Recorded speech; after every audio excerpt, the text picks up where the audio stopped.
Well, a little over a month ago, I got this kind of cool letter in the mail. It seems I won an opportunity to do something. My civic duty. Yes, you guessed it. Jury duty. Something we all can't wait to do. If you read all the fine print and this, that, and the other, you make about $15 for a day. For each day you work at it. I think it's for each day. But anyway, so long story short is a month later, when it's the night before you're supposed to show up at 8 o'clock in the morning, the night before between 6 and 8, you're supposed to call this automated number and give them the number that they give you when you fill out the paperwork that they send you in the mail. There's a part you rip off, and on that part that you rip off, it has your jury number. So it's really small, so for me it was hard to read, but anyway, I copied it over something bigger. It made it easier to make the phone call because I had to punch it into my phone during the phone call for the automated number, and they also wanted your social security, your zip code, and you hit a number 2, I guess, to make it official. And that allows you to get paid the $15 a day. So if you don't do that, you won't get paid the $15. I understand. I could be wrong, but that's what it said on the paperwork. So anyway, this morning I got there at 8 o'clock. There's a line outside. Everybody had these papers in their hand.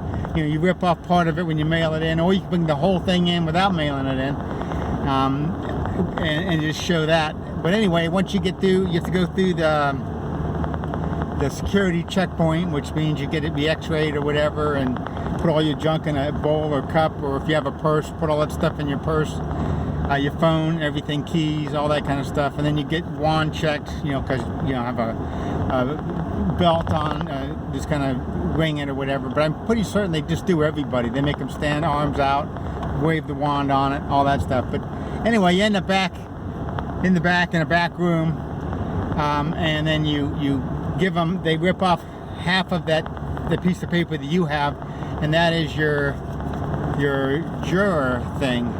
Right here, and it has your juror number on it. I actually thought it had your name on it, but I never looked at it until halfway through the day. I looked at it, and it just has your number. There's no names on anything.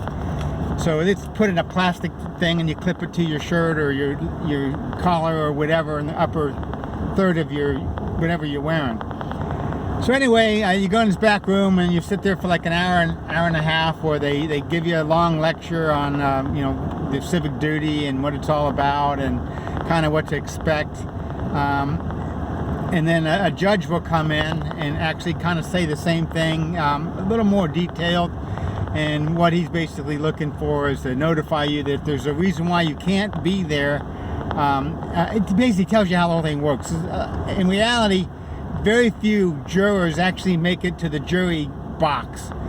What happens is people come in, they have a case that's going on, and it may be going on for a year or so, whatever.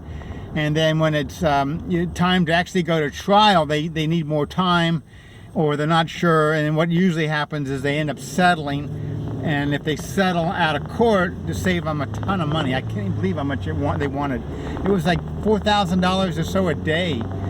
For jury costs and all that. I mean, for the court fees and costs and all that. I think they said $4,500 a day, or at least for the case. Maybe it's not per day, but either way you look at it, it's a lot of money.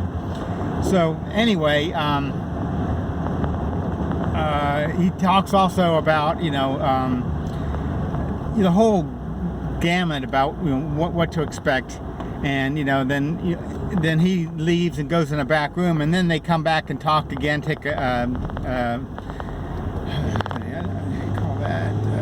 name calling, roll calling, and then during that they actually tell you if you're for any reason don't think you can go through with this, I don't know, may have a hardship case, or I don't know, whatever, that you can go and talk to the judge, and he'll either let you get out of it or you're stuck with it.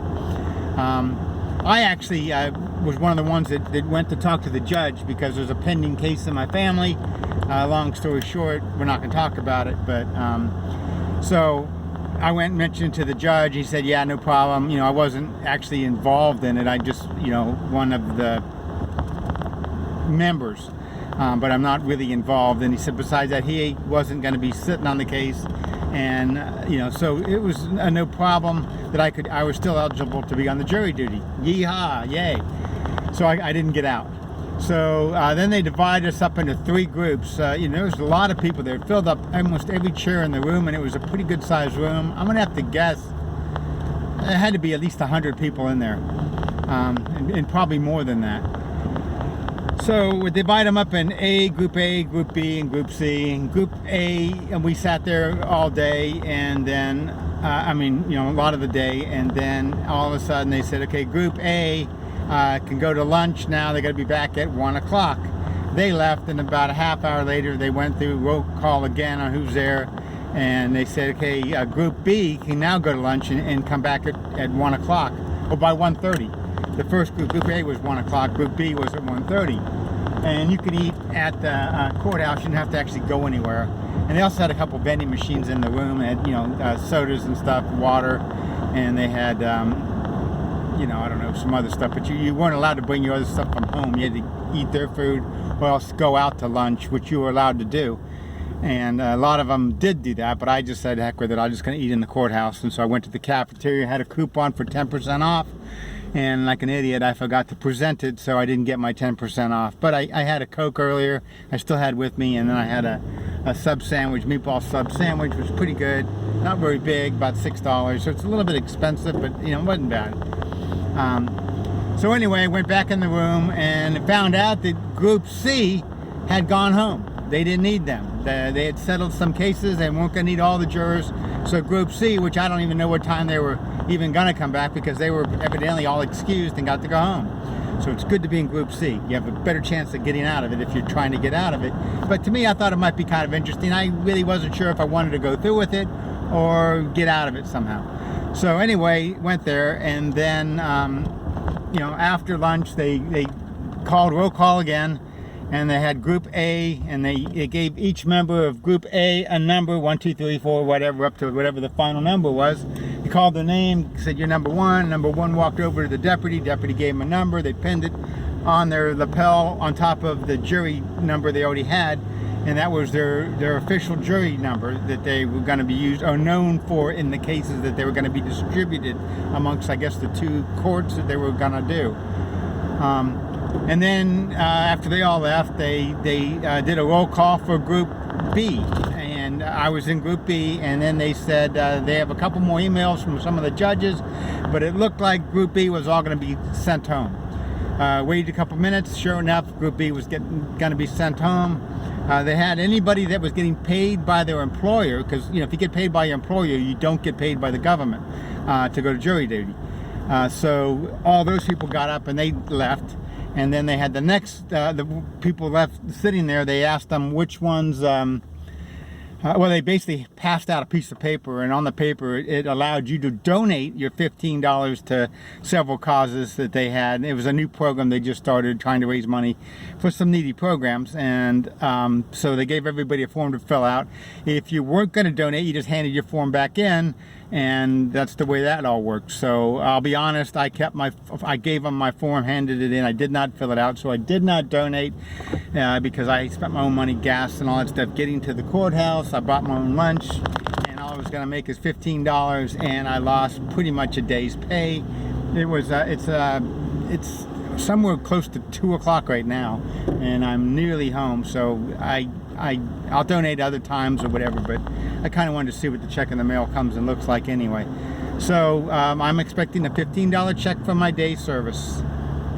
So that's what it was like for jury duty for me today. They said you have the possibility of being called for jury duty once a year. So I should not expect a phone call for a year and a day. But they said that, you know, I mean, that's all they told us. But, you know, this was actually the second time I've ever been called for jury duty. And the first time, they did a different system back then. They called or emailed, I'm not sure what they did, but they somehow notified me the morning of, or may even been the night before, that I wasn't going to be needed. And so I never actually came. This was the closest I ever came to actually being on the jury. To be honest, if I could have got gotten finished today, all in one day, I would have probably rather been on the jury just to get the whole feel for the whole thing. But I'm self-employed, I live paycheck to paycheck, and I didn't really want to take a chance on getting stuck on a case that could last a week or so. You never know what case is going to be up. And so I'm happy that I did my civic duty by showing up. And you know, like I said, if I knew for sure, had a guarantee it was only going to be this one day, I probably would have wanted to be on jury just to get the whole feel for it. But I'm happy that I don't have to worry about that, and I'm on my way home now.